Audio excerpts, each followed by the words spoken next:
Danny, c'est dur de demander un meilleur début de saison, une première moitié comme celle-là.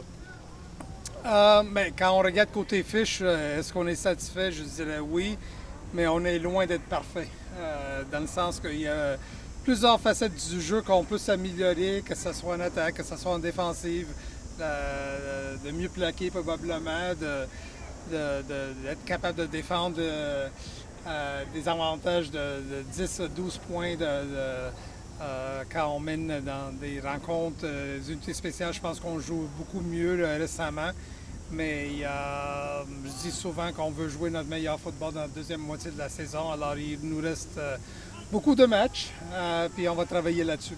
Qu'est-ce que tu peux nous dire sur la première moitié de saison que Davis Alexander ainsi que Tyson Philpott ont eu ces deux-là en particulier? Parce qu'au rythme où ils vont, ils pourraient établir des records, là, des choses qui n'ont jamais été vues en plus de 100 ans d'histoire Ça, par contre, ça me plaît beaucoup parce que je les regarde aller, puis je vais ajouter aussi Sneed dans la conversation, puis ça me rappelle beaucoup de AC, puis Jamal Richardson, puis Ben Cahoon.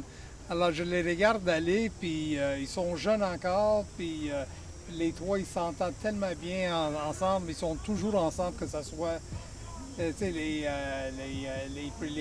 pre-game ou pendant les semaines où on a une semaine de congé, c'est trois bons amis, puis je souhaite qu'on peut les garder les trois ensemble pendant les prochaines années à Montréal, puis je souhaite aussi que les trois restent en santé, parce que si c'est le cas, je pense qu'à Montréal, on va avoir beaucoup de plaisir de les voir compétitionner dans les prochaines années. Ouais, puis à quel point l'expérience acquise lors des 4 dernières saisons, en particulier avec ce groupe de joueurs-là, peut vous aider pour la deuxième moitié de saison qui va commencer jeudi? Parce que là, les équipes dans l'Est en arrachent, se cherchent.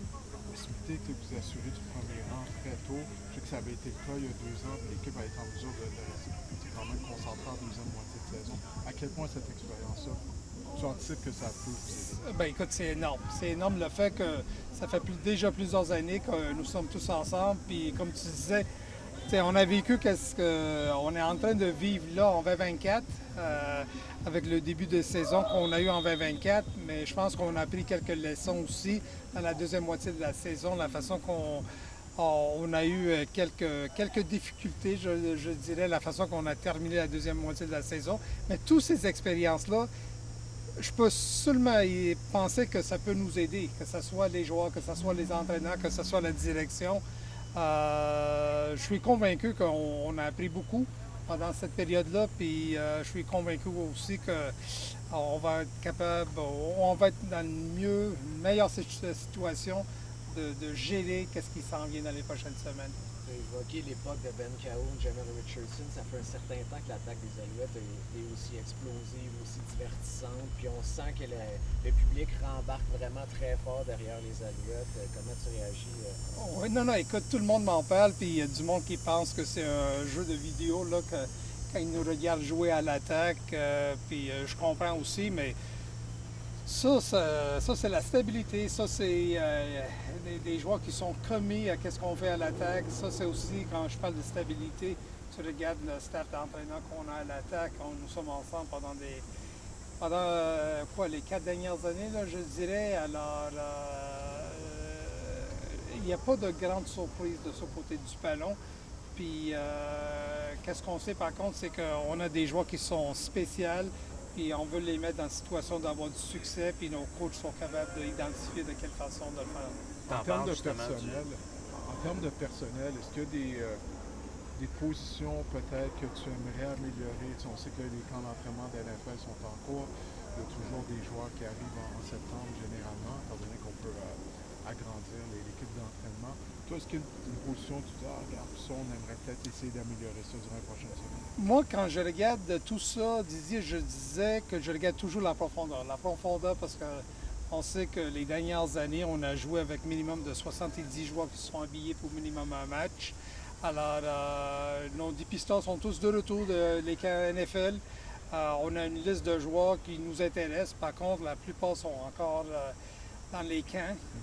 Puis il y en a en particulier avec les Rams qu'on a assisté à quelques pratiques. Alors, si jamais il y a une opportunité d'améliorer le noyau de l'équipe, ben, on va le faire, c'est sûr et certain. Mais à date, je dirais que si on peut rester en santé, je pense que c'est une équipe qui va continuer de performer au niveau qu'on connaît. Donc, qu'est-ce que vous avez vu de la part de Ryan Jones, des entraînements que vous avez assistés avec les Rams? Ben, écoute, c'est un excellent joueur de football. On le savait déjà. On a eu la chance d'échanger avec des dépisteurs des Rams. Puis ils me l'ont confirmé qu'à date, ils l'aiment beaucoup. Puis la clé pour Rohan va être les matchs au concours. Alors, ils ont déjà joué un, il en reste deux autres. Alors, je peux te dire que je ne suis pas beaucoup la NFL pendant cette période de l'année, mais je vais suivre les deux prochains matchs au concours des Rams, je peux te le confirmer. Tu en as parlé, tu en as glissé un mot, le personnel d'entraîneur, l'attaque. Tu sais, Anthony Calvillo, cette année, on sent, je sais qu'il y a peut-être le personnel en place, mais on dirait que ses appels de jeu, son play calling, on dirait qu'il a trouvé une autre vitesse aussi. Là. Comment tu trouves cet aspect-là? Moi, je suis très, très fier d'Anthony Calvillo. La façon qu'il a grandi comme entraîneur.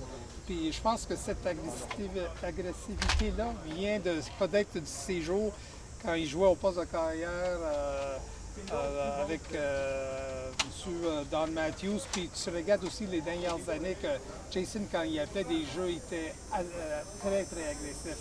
Alors, je pense que ça fait partie de son répertoire dans la façon qu'il appelle des jeux aujourd'hui. Puis, écoute, c'est tellement difficile de défendre ce qu'il appelle parce que c'est pas seulement le jeu aérien qui fonctionne là, c'est aussi le jeu au sol. Puis avec le nombreux différentes façons qu'on s'aligne avec les formations qui sont différentes d'un jeu à un autre, ça veut dire que défensivement, là, il faut que tu sois bien préparé pour affronter cette attaque-là. Merci, Danny. Merci.